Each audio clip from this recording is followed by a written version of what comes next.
नमस्ते एंड अस्सलाम वालेकुम ऑल ऑफ यू। आज का जो हमारा यूनिट है वो 6 यूनिट पीडियाट्रिक नर्सिंग का है। ठीक, इसमें हम क्या पढ़ेंगे कि nursing care expect for high risk newborn's जो होते हैं उनके लिए नर्स क्या केयर करती है उसको हम डिस्कस करेंगे। इसमें डिफरेंट डिफरेंट डिजीज होती है जो न्यूबॉर्न बेबी में अगर काज होती है तो वो किस वजह से होती है, उन चीजों को हम इस अपने लेक्चर में डिस्कस करेंगे। पहले हमने पढ़ा था कि बर्थ इंजरी क्या है और बर्थ ट्रॉमा क्या होता है, वो पढ़ लिया था। तो उसके बाद अगर जितने भी हम क्या है कि सीक्वेंस से सारे टॉपिक है इसके वो क्लियर कर रहे हैं, क्योंकि ये एक बहुत ही इंपॉर्टेंट यूनिट है जिसमें ओवरऑल पीडियाट्रिक जो भी न्यूबॉर्न्स है बच्चे उनके बारे में पूरा बताया गया है कि कौन कौन से इफेक्ट उनमें होते हैं। तो वो सारी चीजें हम डिस्कस करेंगे अपने इस लेक्चर में। हम बात करते हैं ऑब्जेक्टिव की कि कौन कौन से ऑब्जेक्टिव है। तो सबसे पहले हमने जो बर्थ इंजरी ये जो था वो हमने एक क्लियर कर दिया है अपना टॉपिक। उसके अलावा respiratory distress and surface therapy वो भी हमने क्या है कि सरफेस थेरापी भी कंप्लीट कर लिया है। आज का जो हमारा है वो है कि ना पीपीएचएन क्या है और उसके अलावा हाइपर बिलोरुबिन क्यों होता है। ये हम दोनों कंडीशंस को डिस्कस करेंगे, क्योंकि हमें पता हो कि बच्चों में अगर न्यूबॉर्न है उनमें मोस्टली ये क्यों होता है और हम उसको कैसे ट्रीट करते हैं या फिर काउंसलिंग करते हैं या फिर उसको मैनेज करते हैं। ये सारी चीजें हम देखेंगे अपने इस लेक्चर में। अब बात करते हैं प्रेसिडेंट पल्मोनरी हाइपरटेंशन। हमें इस नाम से ही पता चलना चाहिए, क्योंकि प्रेसिडेंट पल्मोनरी मींस के लंग्स और हाइपरटेंशन की लंग्स की जो साइड्स है वहाँ की वेन्स है वहाँ पे हम कहते हैं प्रेशर ज्यादा हो जाए। ठीक है, हम प्रेशर किस वजह से ज्यादा होता है कि पल्मोनरी साइड पे हाइपरटेंशन होने के रीजंस यही होते हैं कि अगर हार्ट पे कोई इफेक्ट है। हार्ट पे यहाँ पे क्या है कि newborn define the failure of the normal circulation. यहाँ पे भी हमें पता गया है कि जो बेबी है उसकी जो नॉर्मल सर्कुलेशन है वो नहीं है। उसमें क्या है कि उसमें बर्थ आफ्टर बर्थ कुछ चेंजेस होने की वजह से, जिसमें हम कह सकते हैं कि उसकी वजह से हाइपाज हो रहा है, हाइपोक्सिया, ये सब। वो कौन सी कंडीशन है जिसकी वजह से हाइपोक्सिया भी हो रहा है और पल्मोनरी हम कहते हैं पल्मोनरी प्रेसिडेंट पल्मोनरी हाइपरटेंशन हो रही है। तो वो ये एक रीजन है कि अगर शिंटिंग सही से नहीं हो रही है। दो अगर वाल्व है, ठीक है, अगर हम कहते हैं आर्ट्रिया और आर्ट्रिया के बीच में जो हम कहते हैं ना शिंट होता है, अगर वो ओपन हो गया है, ठीक है, उसके ओपन रहने की वजह से, क्योंकि आफ्टर जो बर्थ होता है आफ्टर बर्थ उन शिंट को क्लोज होना होता है। अगर ड्यूरिंग बर्थ या आफ्टर बर्थ वो क्लोज नहीं हुए हैं तो उसकी वजह से क्या होता है कि जो ऑक्सीजनेटेड ब्लड है और डीऑक्सीजनेटेड ब्लड है वो मिक्स हो जाता है। उसकी वजह से जो डीऑक्सीजनेटेड ब्लड मिक्स होने की वजह से जो मिक्स ब्लड है हमारी पूरी जो भी न्यूबॉर्न होता है उसकी पूरी बॉडी में फ्लो करता है। पूरी बॉडी में फ्लो करने की वजह से जो है ना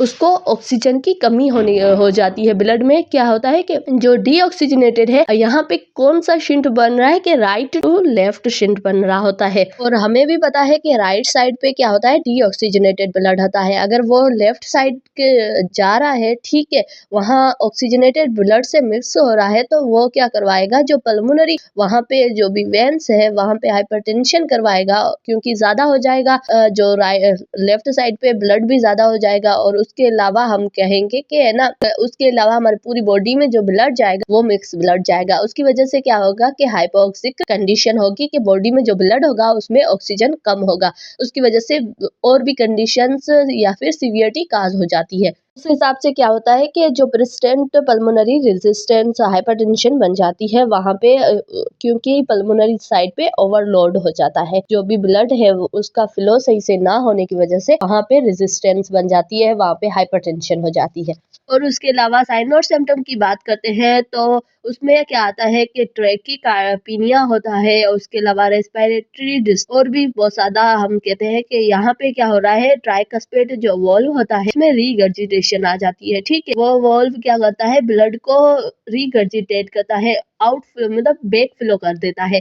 और उसके अलावा लो एपगार स्कोर भी लो हो जाता है, क्योंकि हमें क्या है कि उस हिसाब से बॉडी का कलर भी देखना होता है। अगर हाइपोक्सिया कंडीशन हो रही है तो फिर क्या होगा, बॉडी का कलर भी चेंज होगा, उसकी रेस्पिरेशन पे भी इफेक्ट होगा और उसके अलावा ट्रैकीपीनिया होगा।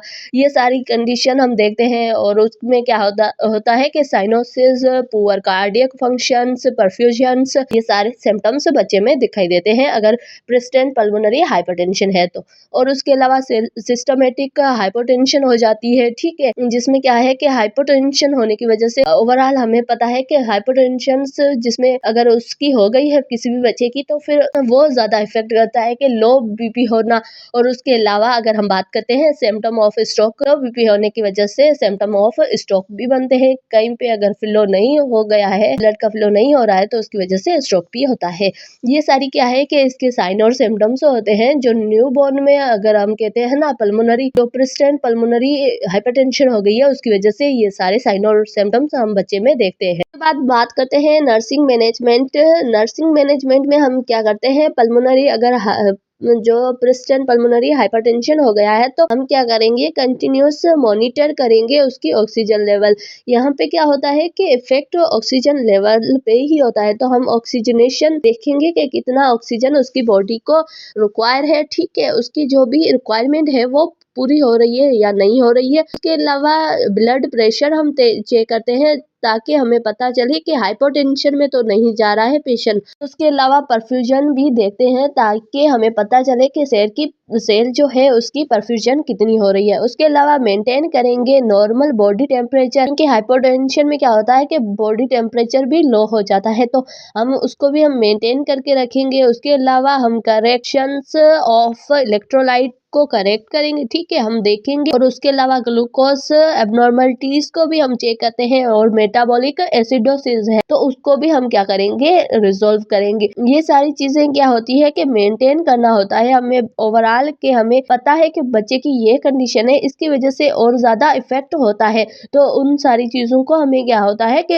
उनको नॉर्मल रखना होता है। और उसके अलावा न्यूट्रिशनल सपोर्ट देंगे और minimal stimulation handling of newborn वो देखेंगे। और उसके अलावा मिनिमल्स जो use of the invention procedure होते हैं जो यूज करते हैं वो भी हम क्या करेंगे, देखेंगे। और उसके अलावा क्या है कि पल्मोनरी वेजोडाइलेटर देंगे ताकि उसका जो भी पल्मोनरी साइड पे जो इफेक्ट हो रहा है लंग्स की वजह से रेस्पिरेटरी डिस्ट्रेस हो रहा है और कंडीशन हो रही है वो रिजोल्व हो सके। और उसके अलावा प्रोस्टाग्लैंडिन देंगे। प्रोस्टाग्लैंडिन क्या करता है कि वो वॉल्व को ओपन करके रखता है ताकि जो भी हाइपरटेंशन हो रही है लंग्स में वो ना हो। तो ये सारी क्या है कि हम क्या करेंगे, नर्सिंग मैनेजमेंट देंगे उस वजह से ताकि ओवरऑल जो भी चीजें हैं वो सही हो सके और उसकी वजह से जो भी कॉम्प्लिकेशन है उसको हम कम कर सके। तो थैंक यू सो मच। आज का वीडियो इतना ही, मिलते हैं नेक्स्ट वीडियो में। Take care.